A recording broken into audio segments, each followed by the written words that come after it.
Good day, I'm Junior Researcher Adam Southgate, and today's lecture will be covering the Fae Sphere's Gwrach Y Rhibyn. I'd appreciate that all hunters please subscribe as to not miss any future lectures, and also if you enjoy the lecture and find it informative, please like the video and click the bell to ensure you do not miss any future announcements. I would also be very happy to hear your thoughts, views and stories of your own interactions with the monsters of the spheres in the comment area of this video. Also, I'm always ready to answer any questions you may have, and please share these lectures with any hunters you feel would benefit from them.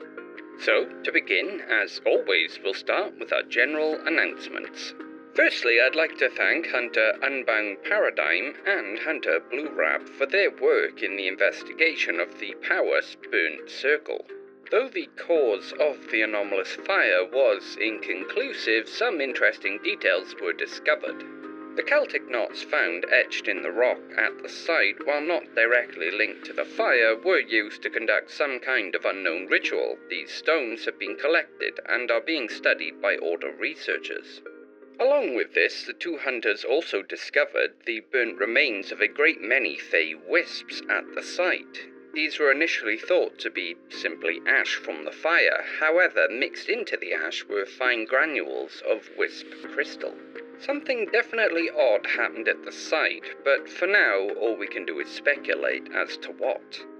Secondly, a small enclave of Morganian Conclave members have been located within an ancient woodland within Anglesey. These are most likely some of those few that escaped our capture net after retaking the Isle. From long-range observations, they are malnourished and crazed, driven mad by some unknown means. However, this should not diminish the danger they pose to any hunter or, even worse, civilian that should stumble into them. It's difficult to confirm, but best estimates suggest that the group is made up of at least one true Fae, 3 hybrids, and 7 Conclave hunters, all armed. Considering their desperation, we think that overwhelming force is our safest bet when tackling this group. We believe that around 40 hunters would be appropriate, of which 30 should be at least journeyman rank and 10 should be master rank. If this contract is of interest to you, please contact your local Order office. Finally, the druid in charge of my office, along with Dr. Jenkins, has ordered that I switch to recording these instructional videos with the same microphone we use for interviews. This has been decided due to the ease of transcribing the information in digital, analog, and crystalline formats. I did argue that it would lower the audio quality, and they are considering my protest. Before we can discuss Gwrach Y Rhibyn, we must first attempt to tackle a concept that is difficult for mortals such as ourselves to comprehend, that of the nature of godhood. Each of the spheres presents us with different entities that fall within the category of godhood. These are extremely powerful beings that change our sphere with their simple passive existence. Thankfully, in all but a very few examples, these gods are not truly within our sphere and are instead reaching past the barrier between their sphere and ours. This diminishes the level of influence they can exert considerably. However, this was not always the case. There was a time when gods within our sphere was common, almost ordinary, and by their very presence, our world was a very different place. These gods attracted the worship of mankind in droves, but you may rightfully be wondering, why would gods require worship at all? It's because gods are not born, they are made. If a being such as a she or even a wraith is worshipped, they are imbued with the power of that faith, while at first this simply empowers them, making their abilities more potent. Over time, it begins to change them fundamentally. Eventually, a tipping point is reached where such a being attains true godhood, where all becomes possible. However, as with the deal with a hag, there is always a hidden cost to this transformation. A god requires nothing but worship. This is meant in a literal sense. Within the realm of gods, worship is a finite resource that is jealously hoarded. But what happens to a god that is no longer idolized? Your first response may be something akin to starvation, and you'd be correct. However, the end result of starvation never comes to gods. Gods, by their very nature, are immortal, undying, and unending, but a forgotten god is one that is perpetually starving. So what happens to the divine when the very source of their divinity, the admiration of man, is taken away, and they are left to waste, but never end? Much of what we know of Gwrach Y Rhibyn's past comes from our, well, friend may be too far, but acquaintance, Anthra. Specifically in the way of a story he told my mentor, senior researcher Dr. Jenkins, back in the late 70s. Before the time of dragons, before the time of Arthur, and even before the time of Iron, a goddess was walking towards the final breath of a woman. She'd done this so many times before that to anyone else it would have become mundane, but to her it was everything. Giving comfort to the dying and protection to the vulnerable, it was what she was, not just what she lived for. She danced through the snowflakes as they fell around her, never once touching her form. The words for her had grown faint of late, but it didn't matter. Even if they didn't speak for her, she would speak for them. It was all she knew, all she was. But there was that one thing, though. That story, the one about the fairy. She didn't know where the tale had come from. She just knew that she'd always known it. It had been on her mind more and more of late, growing as the voices for her had faded to near silence. There was once a fairy within her glade. Like many of her kind, she was fickle and cruel, believing herself greater than all she surveyed. Animals didn't dare enter her domain, and her plants and trees quivered as she fluttered by. She was master of this place. But one day, a young child stumbled into her realm. It was snot-covered and wailing, clearly lost from its clumsy mortal people. The fairy's first thought was anger. How dare this disgusting thing enter my glade? Her second thought was more sadistic, eating the thing. That would stop its crying. But her final thought, a pet, was the one she landed on. Wouldn't that be a fantastic folly?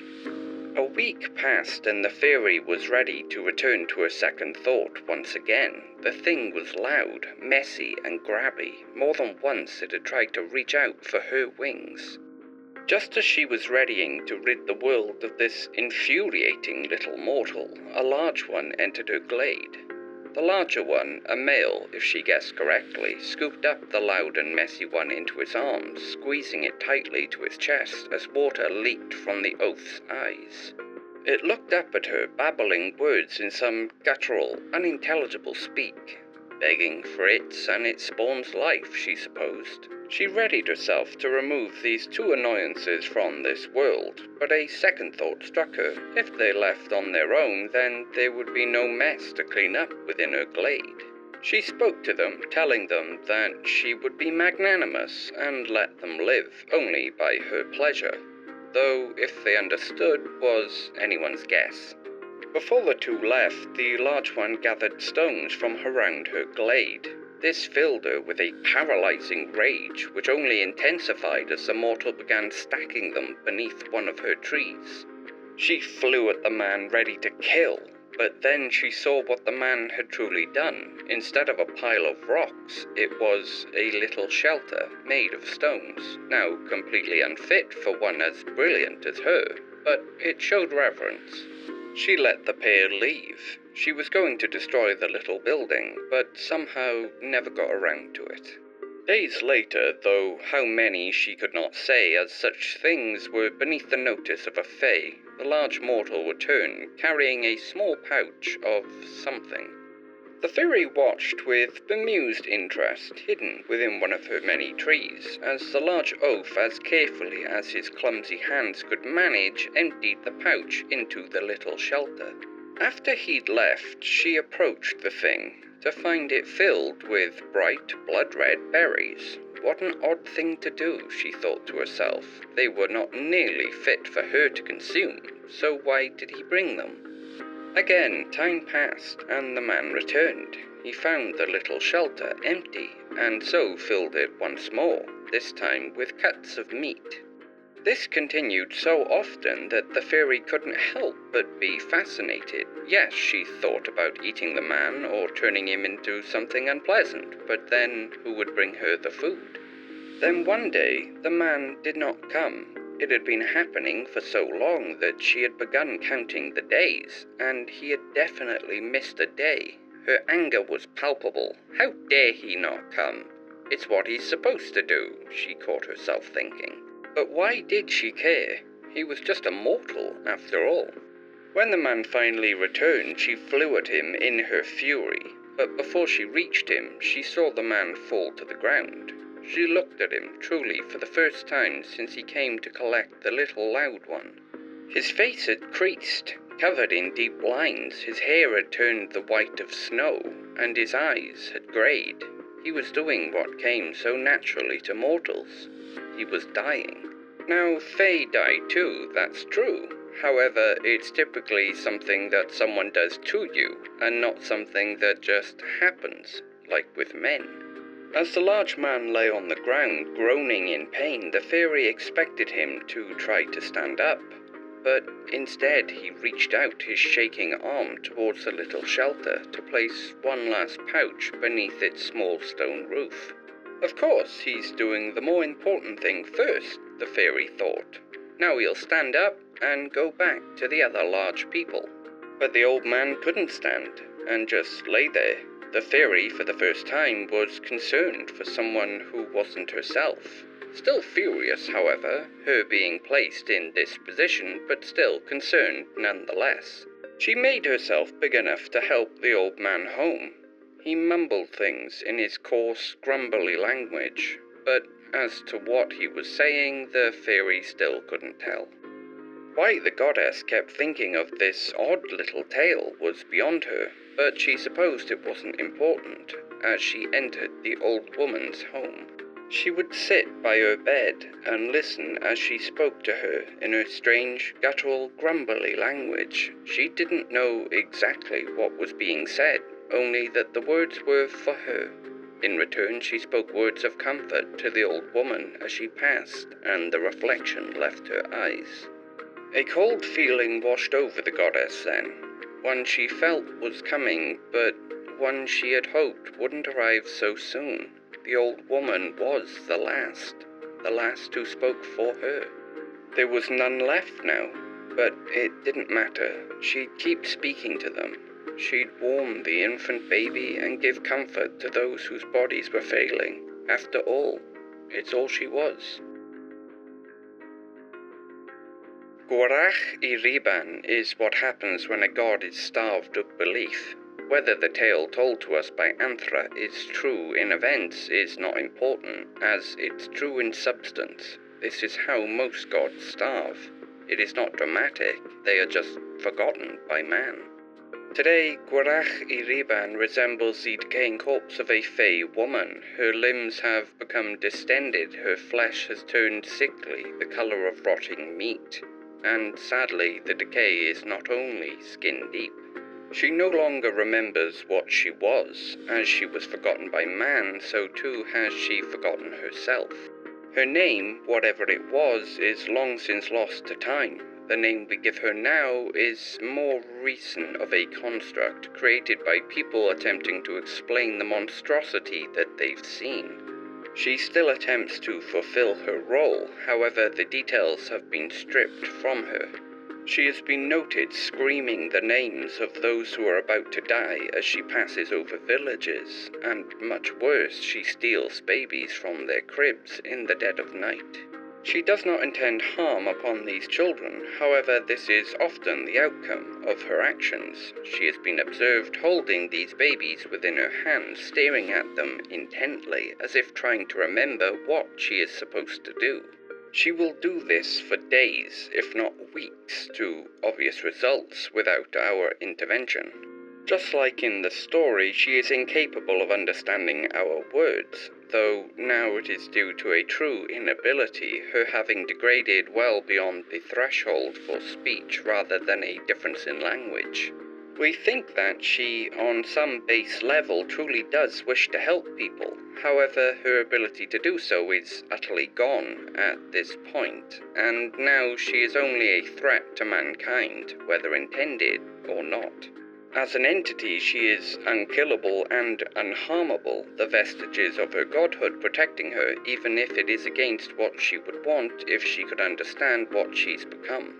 She is much stronger than a normal man, but does seem limited in terms of magical abilities.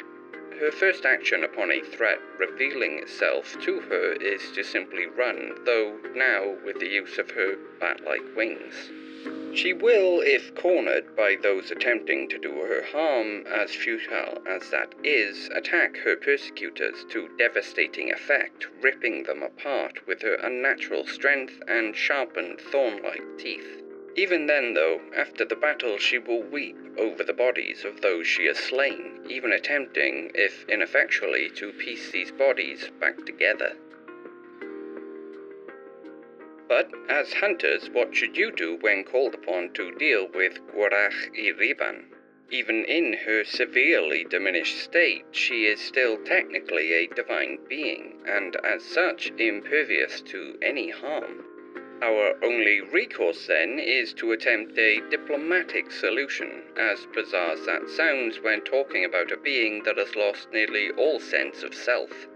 While her screaming the names of the dying is inconvenient, it is a livable nuisance at worst. However, her stealing babies is a problem that demands a solution. The most effective tactic devised so far actually comes from the story given to us by Anthra. If a baby is taken by Gwrach Y Rhibyn, your first goal will be to locate where she has taken the child. Once this is done, though it is no small feat, you must approach unarmed. A look of genuine relief must be shown by the hunter upon approaching the entity, which again is more difficult than it sounds due to the sadly horrifying visage of the being. If done correctly, you will be allowed to approach, where you will construct a small covered shrine from stones that you can bring with you. Once done, you must place within the tiny temple an offering of food. During the summer months, fruits are best, while in the winter, meat is preferred. If all is well, she will carefully lay the baby upon the ground and begin to back away. You must then pick up the baby, holding it to your chest, while slowly backing away yourself. If all is done correctly up to this point, she will allow you to leave unharmed. There was an attempt at one point to revive Gwrach Y Rhibyn to some sense of competence by one of the many Fae-worshipping cults, however to no avail. This is how we learned that a decaying god can never be saved, divinity can only be reached once and never again, those who are lost can never truly be found. There is something deeply sad about such beings, even beyond Gwrach Y Rhibyn herself. There are far more of these beings wandering the world than anyone would like to admit, and on some level we all bear the responsibility for their creation. We push this power onto beings that, for the most part, don't ask for it, and by doing so fundamentally change them to serve our needs. Then, when we outgrow them, or they are replaced, we forget them just as quickly. But they do not forget us. But that will be all for today, with Arthur's might and Merlin's wisdom. Thank you.